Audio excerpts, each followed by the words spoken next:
नमस्कार बच्चों, ये जो क्लास है LLB 6 सेमेस्टर वालों के लिए है और इसके अंतर्गत हम पढ़ेंगे एविडेंस एक्ट 8072 के अंतर्गत बर्डन ऑफ प्रूफ के बारे में पढ़ेंगे। Burden of proof general principle जो इसके हैं 101 से लेकर 105 तक है और एक्सेप्शन 106 से लेकर 114 तक है। अब बात उठती है कि बर्डन ऑफ प्रूफ होता क्या है। आइए इसे एग्जांपल से समझते हैं। मान लीजिए मैं आप पे ये एलिगेशन लगाता हूँ कि आपने बी का मर्डर कर दिया, तो बर्डन ऑफ जो प्रूफ है वो मेरे ऊपर रहेगा। साबित करना, वो बर्डन सबूत का जो भार है वो मेरे ऊपर रहेगा और मैं उस फैक्ट को साबित करूँगा कि आपने सी का मर्डर किया है। ठीक है, तो और जो उससे रिलेटेड सारे एविडेंस होंगे वो कोर्ट के सामने पेश किए जाएंगे। लेकिन उस व्यक्ति जो एविडेंस हमने प्रस्तुत किए हैं कोर्ट में, उसमें जरा सा भी डाउटनेस नहीं होना चाहिए। अगर जरा सा भी डाउटनेस होता है कि वो व्यक्ति मर्डर कर भी सकता है और नहीं भी कर सकता है, उसे तुरंत बेनिफिट ऑफ डाउटनेस मिल जाएगा, उसे तुरंत संदेह का लाभ मिल जाएगा और वो व्यक्ति एक्विटल हो जाएगा। ठीक है, अब बर्डन और जो प्रूफ है साबित करने का भार वो क्यों होगा, क्यों वो एक्विटल हो जाएगा? क्योंकि जो CRPC है, जो प्रोसीजर क्रिमिनल प्रोसीजर में है कि हम ये सिद्धांत है, ये प्रिंसिपल है कि कोई व्यक्ति तब तक दोषी नहीं है जब तक उसको सिद्ध न कर दिया जाए। ठीक है, और साबित करने का जो भार है दो सेंस में चलता है।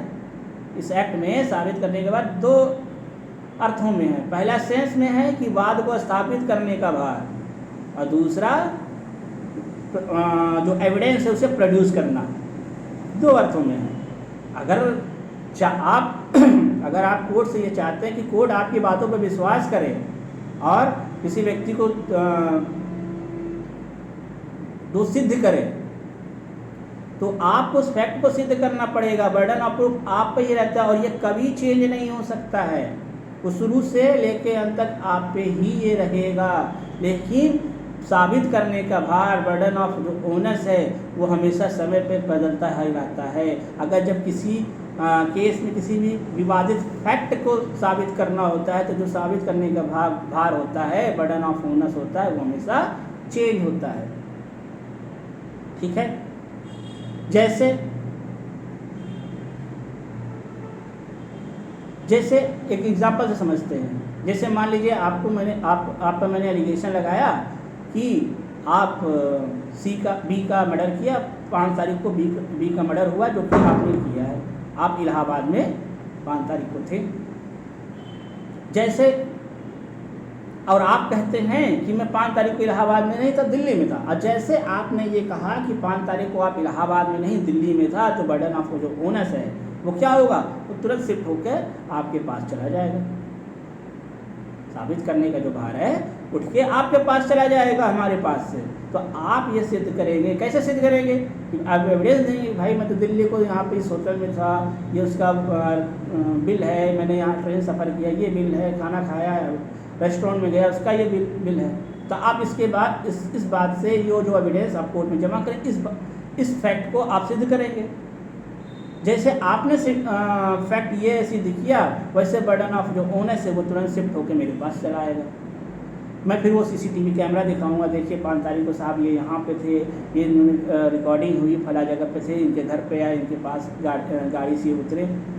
तो जैसे मैंने ये एविडेंस दिया, वैसे ही जो बर्डन ऑफ ओनर्स है वो तुरंत शिफ्ट होकर फिर आपके पास चला जाएगा। तो आप फिर क्या करेंगे? फिर आप यही बताएंगे ना, सर ये जो CCTV कैमरा है, जो मैल्यूएटेड है, इसको छेड़छाड़ की गई है इस कैमरे के साथ। तो जो बर्डन ऑफ ओनर्स है वो समय समय पे एक दूसरे से शिफ्ट होता रहता है। जो बर्डन ऑफ प्रूफ है उसमें आपको ही साबित करना, किसी फैक्ट को आपको ही साबित करना पड़ता है, वो कभी चेंज नहीं हो सकता है। जैसे एक केस था आरोसी हत्याकांड का, आपने सुना होगा, हेमराज का मर्डर केस था, उसमें आपने सुना होगा। हाँ, उसमें कोई भी डायरेक्ट एविडेंस नहीं थी, सर्कमस्टेंशियल एविडेंस के बेस पर उसका निर्णय हुआ था। उसमें ज़रा सा डाउटनेस हो गया कि हाँ ये क्राइम कर भी सकते हैं, क्राइम नहीं भी कर सकते, उस पर उसको एक्विट कर दिए गए।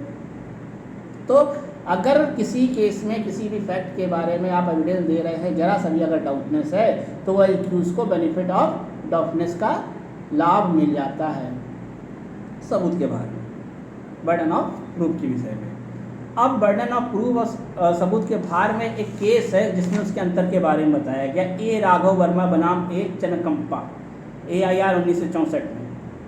तो सबूत का भार क्या होता है ये बताया गया। कोई तथ्य को साबित करना होता है, सबूत का भार उस व्यक्ति पर होता है जिससे कोई तथ्य साबित करना होता है, और यह कभी भी किसी दूसरे के पक्ष पर नहीं होता। जबकि साबित करने का भार का अर्थ होता है प्रारंभ करने का अधिकार, और ये सबूत पेश करने के भार के समान स्थिर नहीं होता है, ये समय समय पर चेंज होता रहता है।